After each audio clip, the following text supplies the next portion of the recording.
It was in the suburban cities around Vancouver where voters helped give the NDP the majority it was looking for, as ridings that were traditionally Liberal went orange. Having been part of the community now for a few years, I wasn't really surprised it went NDP. I mean, it's kind of been, that's kind of been more the language. So they did a good job with the pandemic. I would say they did a very good job. So that's why they came back in the power.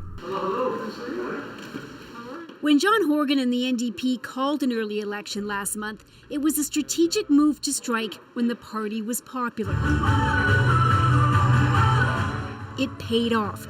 While there were no crowds at party headquarters, it was still a celebration.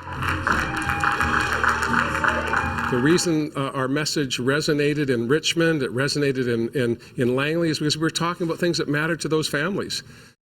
The party is poised to pick up 55 seats thanks to voters in the Lower Mainland. In the interior, most ridings elected Liberals. But that party had a dismal night. It's projected to pick up only 29 seats, the fewest in nearly 2 decades. Leadership questions are swirling. I'm proud to have presented a bold plan on behalf of the BC Liberal Party to move our party into the future. While the Green Party and its newly elected leader are expected to take 3 seats. We will use our voices very effectively in the legislature. I think Bonnie Henry has kind of been a bit of a secret weapon for the NDP. This political professor says the province's handling of the pandemic thus far helped the NDP win a second term. And I think that the general sense was we're doing fairly well compared with other jurisdictions.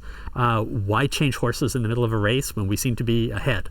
The final results will not be in until November, but the Premier says he's going back to work, picking up where the government left off before the campaign, but now with the majority.